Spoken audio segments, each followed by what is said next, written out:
human factor is the common denominator of every runway incursion, the end of code. Page 2, Runway Safety Blueprint, FAA. There are two keywords over here. The common denominator of every runway incursion, and the second keyword is every runway incursion.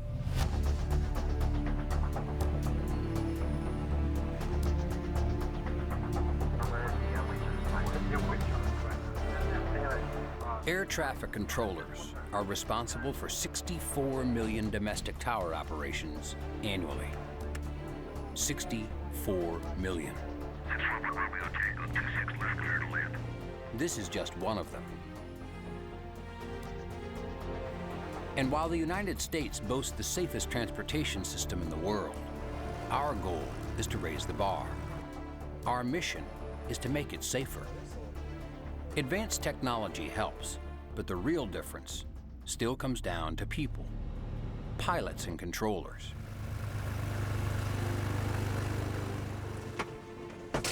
So in a world of increased traffic and rapidly advancing technology, what can pilots and controllers do to work more closely, communicate more efficiently, and make the system safer? Whether you ask the top veteran controllers or the most experienced pilots, the answer is always the same: education. From studying flight safety publications and websites to signing up for classroom instruction to learn new procedures and technology, continuing education is the ultimate key to safety. Today, by special invitation from the FAA, we're going to experience a behind-the-scenes look at air traffic control. Explore how pilots and controllers can work together more efficiently and effectively, and examine real-world consequences when breakdowns in communication and lapses in situational awareness occur.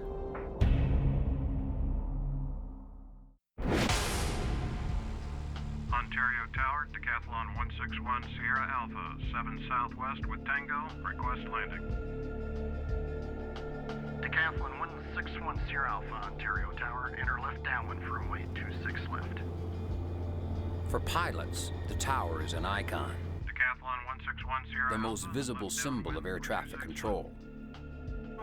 For controllers, this is the focal point of local airspace, where the highest concentration of aircraft must be monitored and managed around the clock. Ontario Tower, Decathlon 161 Sierra Alpha, over the ball fields. Decathlon 161 Sierra Alpha, runway 26 left, clear to land. Decathlon 1 Sierra Alpha, contact ground control on 121.9er. 219, 1 Sierra Alpha. Ontario ground, Decathlon 1 Sierra Alpha at Romeo, request taxi to the GA ramp.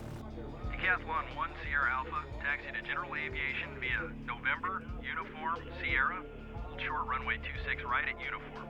Decathlon 1 Sierra Alpha, taxi via November, Uniform, Sierra, hold short runway 26 right at Uniform. Decathlon 1 Sierra Alpha, read back correct. Ontario Southwest 793, 5 mile final, 26 right. Southwest 793, runway 26 right, clear to land. You are cleared to land. All right, clear to land, 400. As pilots navigating congested ground and airspace like this, situational awareness and proper phraseology are critical to the safety of dozens of aircraft vying for the same ground and airspace. For controllers, clear, concise communication and maximum awareness are essential to managing heavy traffic, a challenge that is complicated by aircraft with differing rates of speed and performance. We've got a lot of airplane taxiing out.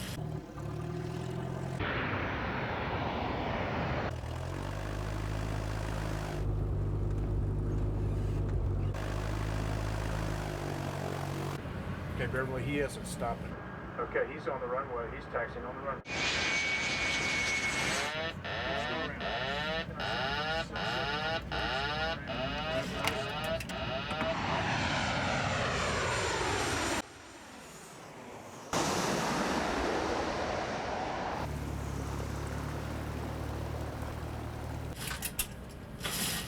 Whoa. The most critical times of flight are takeoff and landing. When things happen en route, they're not as critical. So when they're most critical is time compressed areas, which are right on any vertical phase of flight. Okay, guys, I'm going to freeze you. That was well done. How was that scenario? What are you using such a little airplane for on the runway? Huh? Well, I could have used a larger one, but I figured you probably could see it a lot better. Southwest does do the same scenario when we train. We have go-rounds because a truck is on the runway or because they have traffic on the runway, and that is called by the simulator instructor, and we do that every 6 months. Every pilot does that. Every 6 months. Wow, thanks for bringing me up to the tower. Oh, my pleasure.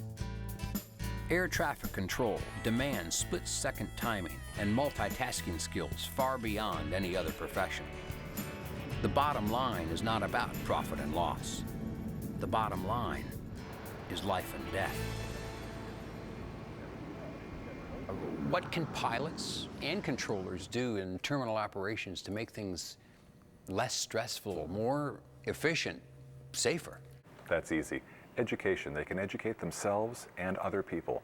Controllers should never stop learning. Pilots should never stop learning. Whether I'm working in a control tower or flying an airplane, it is important that I never treat the same situation as though it was fixed. Everything always changes. You need to educate yourself.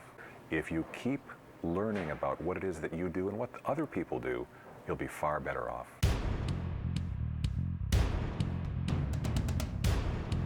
Dr. Najim Muscati at the University of Southern California is one of the foremost authorities on human factors and aviation safety.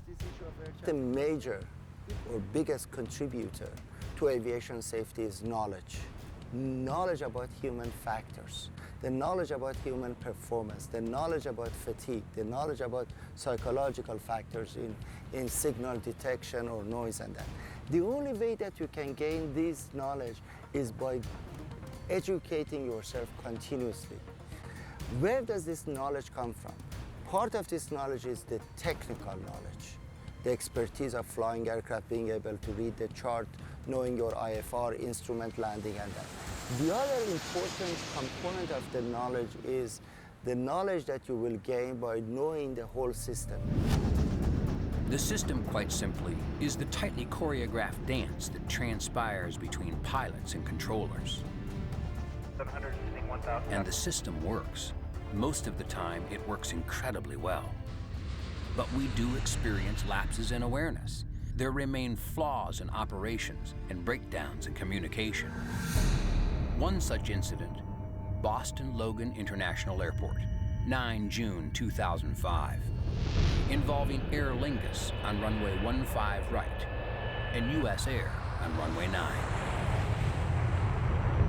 Shamrock 132 Heavy, Box Air, runway 15 right, positional, caution, right turns, heavy, Airbus departing traffic will cross and arrive downfield. Positional, later 15 right, Shamrock 132 Heavy. Air France 322 Heavy, Box Tower, give way to the jet on the other side, cross 15 right, and then kind of ground point niner. So we are... Going 4973, turn left heading 010, runway 4 left, clear for takeoff. 0104, clear for takeoff, 4 left. Air France 322 Heavy, cross 15 right, and then contact ground point niner. That's 149, and you are clear to cross 182.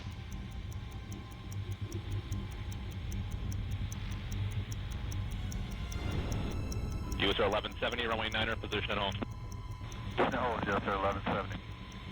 Delta 1929, hard right turn via 22 left, immediate right on Papa.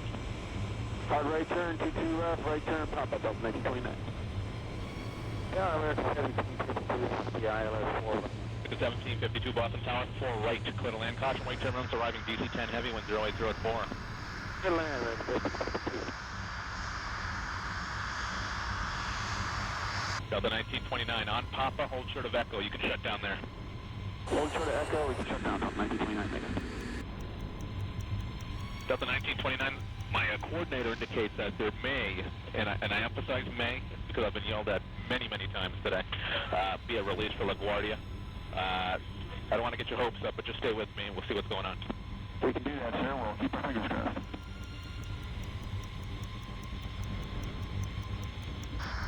Observe release 15 right, Shamrock Heavy.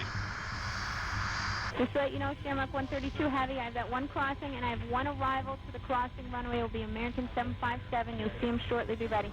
Ready, Shamrock 132 Heavy. Shamrock 132 Heavy, start bringing your power up traffic. Actually, it's only on 3 mile final for the crossing runway, wind 080 at 4. Runway 15 right, clear for takeoff. Takeoff 132 Heavy. US 1170, runway 9er, clear for takeoff. Traffic 2 out for the crossing. Clear for takeoff, US 1170, rolling. American 1497, Boston Tower, runway 9er, position at home. No, American 1497. American 1752, turn left at Romeo, hold short of 4 left. After Romeo, hold short of 4 left, American 1752.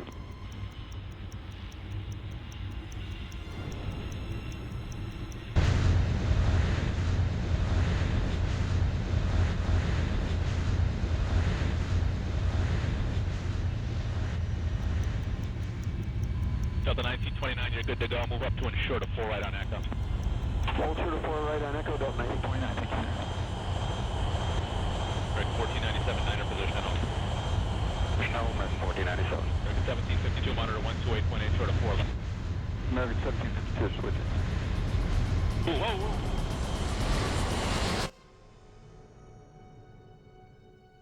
That was close.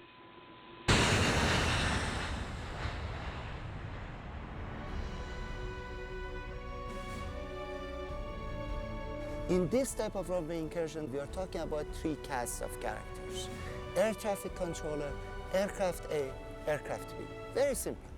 When you look at these 3 casts of characters that they come to play on runway, it's really like a ballet, it's like a choreography. These guys, they need to communicate with each other, they need to be able to understand each other, use their equipment, and be able to run the aircraft safely or take off safely. What is the common denominator over there? Cast of character A, B, and C. The common denominator is the human element or organizational factors. Human factors is an important piece of aviation safety because the human is a factor in a complex system of other humans, computers, and so each one contributes to the situation. We're still humans driving machines, so as long as humans are driving the machines, we have to think about the human side of it. It's a high consequence environment. There's a lot of duty of care issues. You have to be on top of your game all the time. There is a problem of exhaustion, there is a problem of fatigue. Human factors can range from poor nutrition, task saturation, fatigue, to dehydration and exhaustion. The list goes on. However, there's one human factor that appears over and over: complacency. So in your 24 years as a controller, what's the most challenging air traffic you've had to deal with? To tell you about that, I've got to tell you that there are 4 parts to the way traffic works.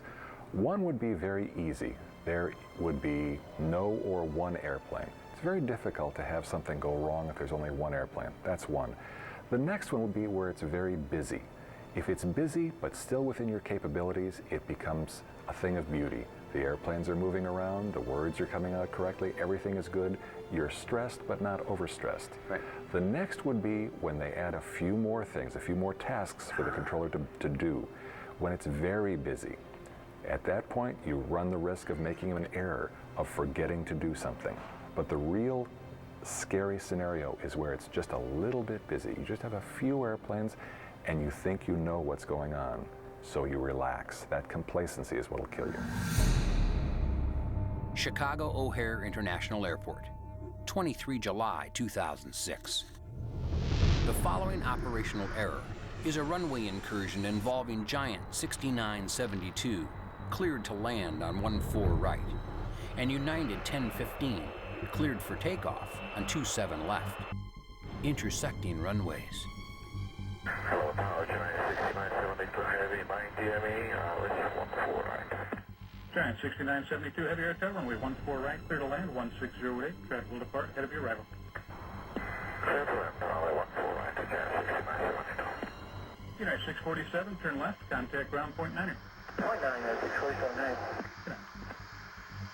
United 938 Heavy, runway 14 right, clear for takeoff, turn left heading 040. Clear for takeoff, 14 right, left turn 040, United 938 Heavy.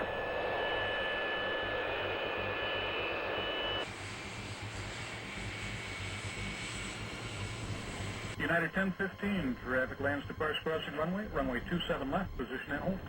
Need about 2 minutes, United 1015. If you could delay us in position, that's fine. United 1015, let me know when you're ready. Hold in position on runway 27 left. Position hold runway 27 left, and we'll let you know when we're ready, United 1015.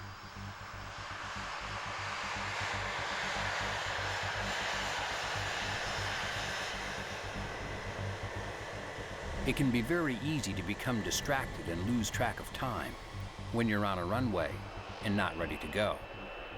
But not everything is sitting still.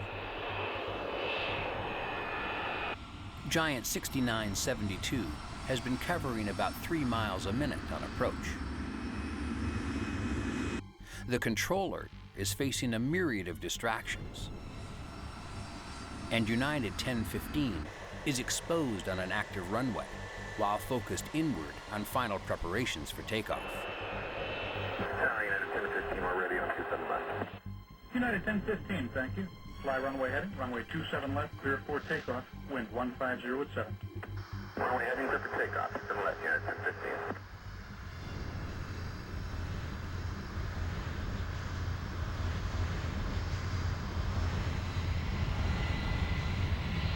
Three different realities, 2 short minutes, and one very real opportunity for imminent danger.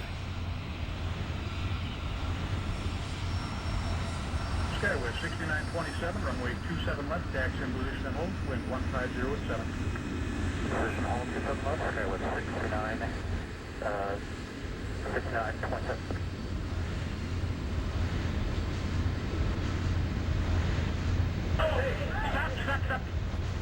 Don't worry, we got him.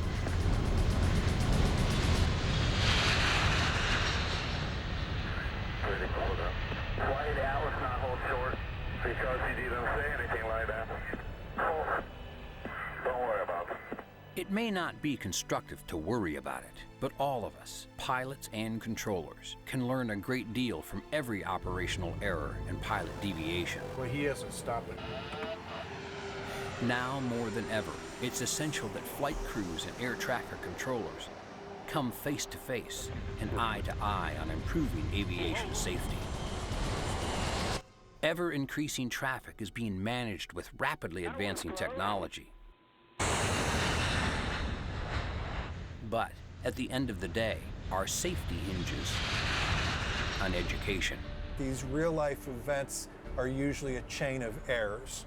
And that's something that's well known in the human factors world. It's not just one different thing or one isolated thing, it's a chain of events. And we try to show the pilots that errors can and will be made. When you have those red flags, treat them as doubt, and doubt equals danger. So the first red flag is clearing you for a visual approach 10 miles out. Amateurs train until they get it right. Professionals train until they don't get it wrong. Nobody wants to do a bad job. No air traffic controller in this country consciously wants to make an error to bring two aircraft close to each other, that they hit each other and kill a lot of people. The poor air traffic controller in Tenerife, he didn't want to kill 583 people. See, then we need to look at the whole issue. What makes people to make this error or misjudgment? We've heard from experts from all sides of our business. They seem to share a common thread: education. Never stop learning. On-the-job training is not enough. Subscribing to a new aviation publication, online research of one of the dozens of web-based aviation safety sites, signing up for a refresher course at one of the many accredited flight training institutions around the country, or a few hours with your favorite flight instructor. It is our hope that this is just the beginning of updating your skills and learning more about pilot and controller teamwork. Until then, blue skies and safe landings.